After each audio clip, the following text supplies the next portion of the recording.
कहानी अपनी तुलना दूसरों से ना करें। एक बार की बात है, किसी जंगल में एक कौवा रहता था। वो बहुत ही खुश था क्योंकि उसकी ज़्यादा इच्छाएं नहीं थी। वह अपनी ज़िंदगी से संतुष्ट था। लेकिन एक बार उसने जंगल में किसी हंस को देख लिया और उसे देखते ही सोचने लगा कि ये प्राणी कितना सुंदर है। ऐसा प्राणी तो मैंने पहले कभी नहीं देखा। इतना साफ और सफ़ेद यह तो इस जंगल में औरों से बहुत ही सफ़ेद और सुंदर है, इसलिए यह तो बहुत खुश रहता होगा। कौवा हंस के पास गया और उससे पूछा, भाई तुम इतने सुंदर हो इसलिए तुम बहुत ही खुश होगे। इस पर हंस ने जवाब दिया, हाँ मैं पहले बहुत खुश रहता था जब तक मैंने तोते को नहीं देखा था। उसे देखने के बाद से लगता है कि तोता धरती का सबसे सुंदर प्राणी है। हम दोनों के शरीर का तो एक ही रंग है, लेकिन तोते के शरीर पर दो दो रंग हैं। उसके गले में लाल रंग का घेरा और वो सूर्य हरे रंग का था। सच में वो बेहद खूबसूरत था। अब कौवे ने सोचा कि हंस तो तोते को सबसे सुंदर बता रहा है, तो फिर उसे देखना होगा। कौवा तोते के पास गया और पूछा, भाई तुम दो दो रंग पाकर बड़े खुश हो गए। इस पर तोते ने कहा, हाँ मैं तब तक खुश था जब तक मैंने मोर को नहीं देखा था। मेरे पास तो दो ही रंग है, लेकिन मोर के शरीर पर तो कई तरह के रंग हैं। अब कौवे ने सोचा, सबसे ज़्यादा खुश कौन है यह तो मैं पता करके ही रहूँगा, इसलिए अब मोर से मिलना ही पड़ेगा। कौवे ने मोर को जंगल में ढूंढ लिया, लेकिन उसे पूरे जंगल में एक ही मोर नहीं मिला। और मोर को ढूंढते ढूंढते वह चिड़ियाघर में पहुंच गया तो देखा मोर को देखने बहुत से लोग आए हुए हैं और उसके आसपास अच्छी खासी भीड़ है। सब लोगों के जाने के बाद कौवे ने मोर से पूछा, भाई तुम दुनिया के सबसे सुंदर जीव हो और रंग बिरंगी रंगे हो। तुम्हारे साथ लोग फोटो खिंचवा रहे हैं, तुम्हें तो बहुत अच्छा लगता होगा और तुम तो दुनिया के सबसे सुंदर जीव होगे। इस पर मोर ने दुखी होते हुए कहा, भाई अगर सुंदर हूँ तो भी क्या फ़र्क पड़ता है, मुझे तो लोग चिड़ियाघर में कैद करके रखते हैं, लेकिन तुम्हें तो कोई चिड़ियाघर में कैद करके नहीं रखता है और तुम जहाँ चाहो वहाँ अपनी मर्जी से घूम फिर सकते हो। इसलिए दुनिया के सबसे संतुष्ट खुश जीव तो तुम्हें होना चाहिए क्योंकि तुम आज़ाद हो। कौवा हैरान रह गया क्योंकि उसके जीवन की अहमियत कोई दूसरा बता गया। दोस्तों, ऐसा ही हम लोग भी करते हैं, अपनी खुशियों और गुणों की तुलना दूसरों से करते हैं, ऐसे लोगों से जिनका रहन सहन का माहौल हमसे बिल्कुल अलग होता है। हमारी ज़िंदगी में बहुत सारी ऐसी चीज़ें होती हैं जो केवल हमारे आसपास हैं, लेकिन हम उसकी अहमियत समझकर खुश नहीं होते। लेकिन दूसरों की छोटी खुशी भी हमें बड़ी बड़ी लगती है, जबकि हम अपनी बड़ी खुशियों को इग्नोर कर देते हैं।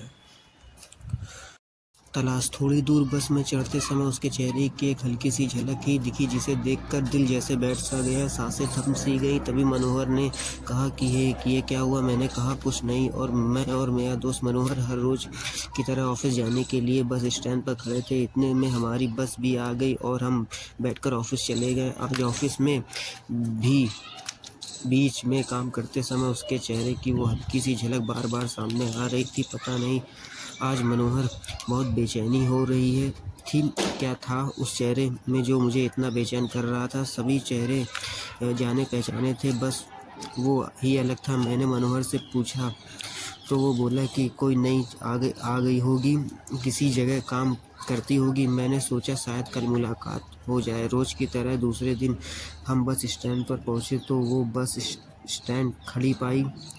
मैं बात करने के लिए जैसे ही आगे बढ़ा, मनोहर ने पीछे से खींच लिया और बोला, चल जल्दी बस आ गई है। मैं उससे बात नहीं कर पाया। आज ऑफिस में सोच रहा था कि कल ज़रूर बात कर लूँगा। तीसरे दिन वो चेहरा बस स्टैंड पर कहीं नज़र नहीं आया। मैंने हर जगह देखा लेकिन वो कहीं नहीं दिखी। उस दिन के बाद वो कहीं नहीं दिखी। सोचने लगा कि कौन थी और कहाँ से आई थी। फिर सोचने लगा कि दुनिया गोल है, किसी ना किसी दिन उससे ज़रूर मुलाकात होगी। अब जब भी कोई उस बस में चढ़ता दिखाई देता है तो नज़रें उसको तलाश रही हैं।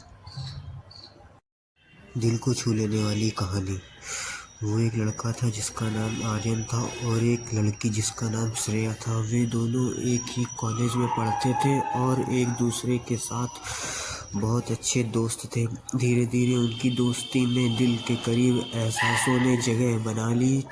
एक दिन एक पार्टी में श्रेया एक अनहोनी की घटना का शिकार हो गई और आर्यन उसके साथ था। उस दिन से उनकी दोस्ती एक प्यार भरी कहानी में बदल गई। दोनों एक दूसरे के समर्थन में खड़े रहने लगे और उनके बीच एक खास बंधन हो गया। लेकिन खुशी की एक समय की कहानी थी, क्योंकि जिंदगी कभी कभी अपने रंग बदल देती है। एक दिन एक घातक रोग श्रेया को पकड़ लिया और डॉक्टर ने उसे बताया कि उसका समय कम हो गया। आर्यन ने दिल के दर्द के साथ उसके समर्थन दिया, लेकिन श्रेया के हृदय में एक अजब भावना थी। वह चाहती थी कि वह अपने प्यार को खो दे, जिससे वह इस दर्द के मुकाबला कर सके।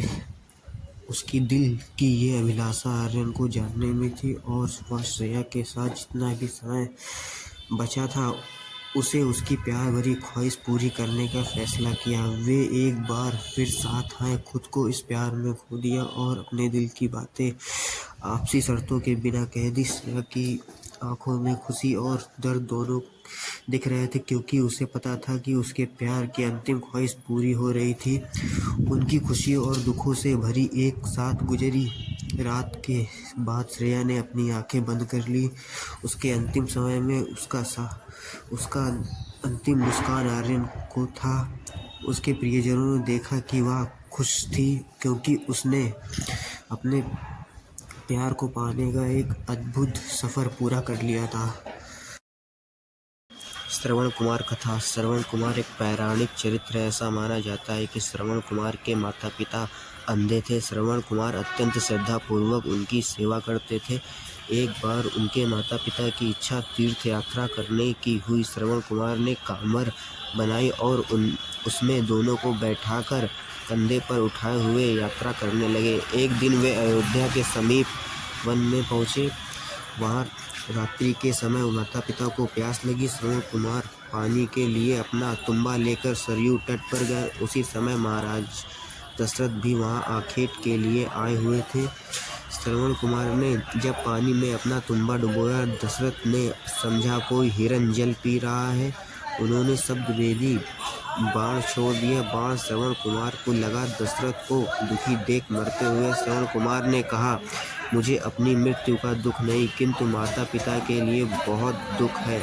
आप उन्हें जाकर मेरी मृत्यु का समाचार सुना दें और जल पिलाकर उनकी प्यास शांत करें। दशरथ ने देखा कि श्रवण दिव्य रूप धारण कर विमान में बैठ स्वर्ग को जा रहे हैं। पुत्र का अग्नि संस्कार कर माता पिता ने भी उस चिता में अग्नि समाधि ली और उत्तम लोक को प्राप्त हुए। कहा जाता है कि राजा दशरथ ने बूढ़े माँ बाप से उनके बेटे को छीन लिया था, इसीलिए राजा दशरथ को पुत्र वियोग सहना पड़ा। रामचंद्र जी 14 साल के लिए वनवास हो गए। राजा दशरथ ने यह वियोग नहीं सह पाए, इसीलिए उन्होंने भी अपने प्राण त्याग दिए।